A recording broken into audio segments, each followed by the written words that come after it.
విద్యా సంస్థ గీతం కాలేజీకి 54.97 ఎకరాల భూమిని చట్టవిరుద్ధంగా భూ బదలాయింపు చేయడం కూటమి ప్రభుత్వం దోపిడీకి నిదర్శనమని జీవీఎంసీ వైసీపీ ఫ్లోర్ లీడర్ బాణాల శ్రీనివాస్ దుయ్యబట్టారు.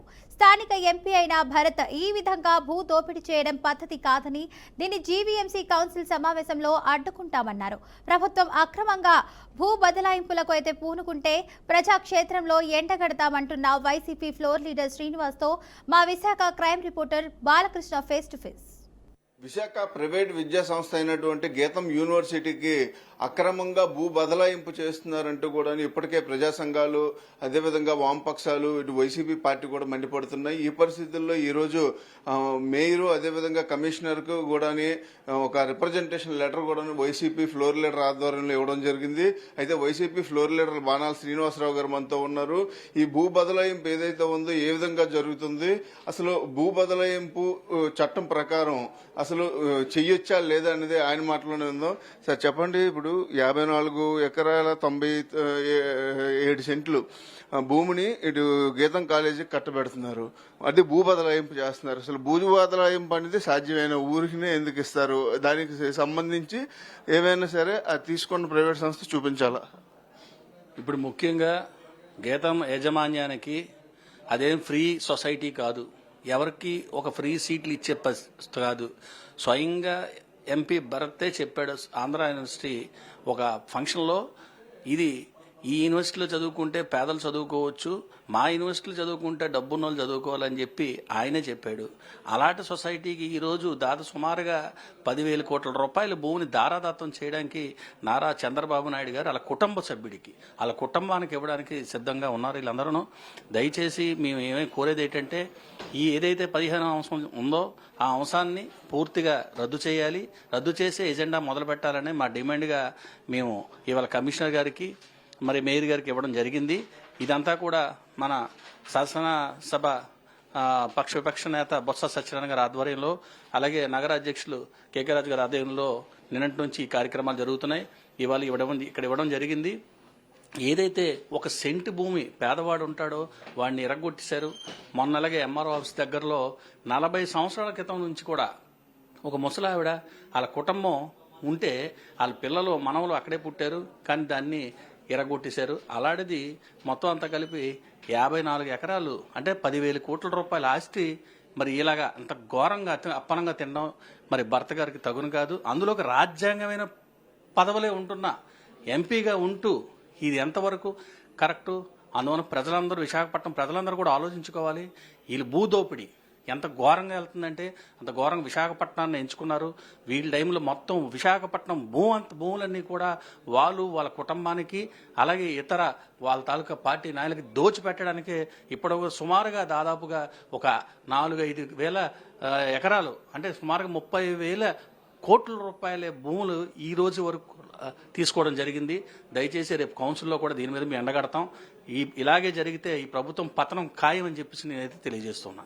సార్, ప్రధానంగా చూసుకున్నట్టయితే ఇటు నారా లోకేష్ ఎవరైతే ఉన్నారో దీనిపైన ఒక లెటర్ కూడా, అంటే భూ బదలాయింపు చేయమంటూ లెటర్ కూడా ఇటు రెవెన్యూ డిపార్ట్మెంట్ కి వాళ్ళకి ఇచ్చారంటూ అనేక ఆరోపణలు వస్తున్నాయి. ఏ విధంగా చూడాలి? అసలు భూ బదలాయింపు రెవెన్యూకి సంబంధించింది, కానీ ఆయన సకల శాఖ మంత్రిగా ఈ రోజు ఉన్నాడు, తండ్రి చాటు బిడ్డగా ముఖ్యమంత్రిగా.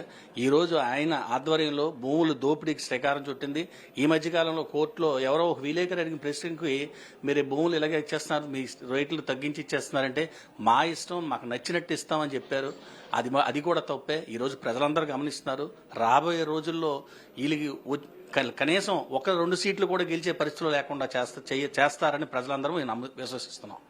సార్, ప్రధానంగా చూసుకున్నట్టయితే గతంలో ఎంవీవీఎస్ మూర్తి గారు, దివంగత నేత ఎంవీవీఎస్ మూర్తి గారు కూడా ఈ గీతం కాలేజీకి సంబంధించి ఆల్రెడీ 79 ఎకరాలని తీసుకోవడం జరిగింది. అది ప్రభుత్వానికి డబ్బులు కట్టడం కూడా జరిగింది. ఎకరాకి 18,000, 20,000, 18,000 చొప్పున.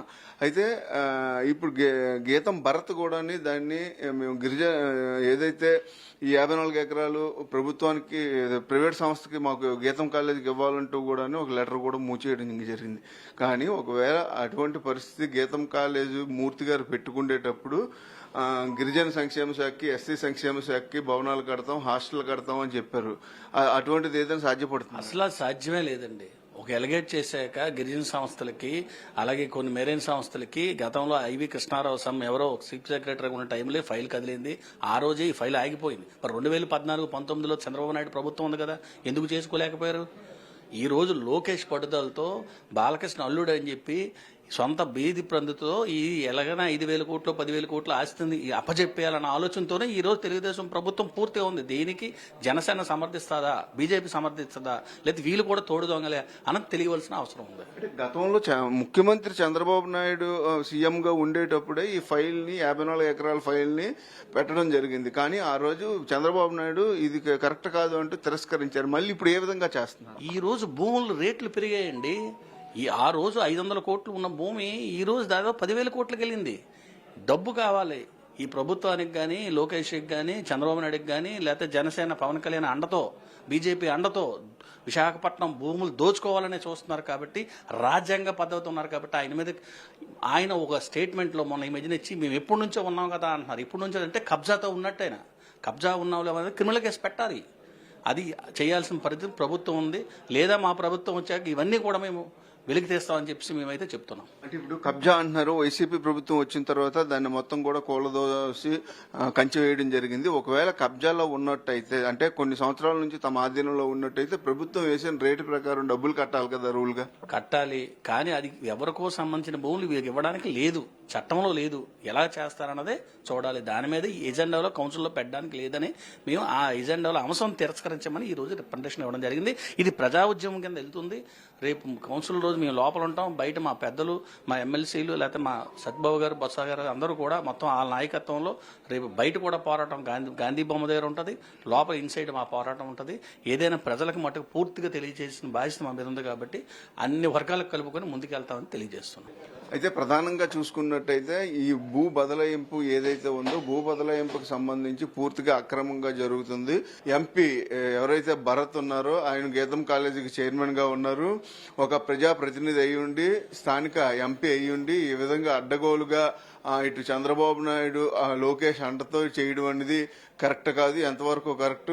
ఇలాగైతే రాబోయే మిగతా 3 సంవత్సరాల్లో మొత్తం ఆంధ్రప్రదేశ్ అంతా కూడా కూటమి ప్రభుత్వం దోచేస్తుంది, ప్రభుత్వ భూములన్నింటిని కూడా ప్రైవేట్ సంస్థలకు ఇచ్చేస్తుంది అంటూ కూడా ఇటు వైసీపీ ఆరోపణలు చేసే పరిస్థితి కూడా కనిపిస్తుంది. కెమెరా పర్సన్ శ్రీనివాస్తో బాలకృష్ణ, బీఆర్కే న్యూస్.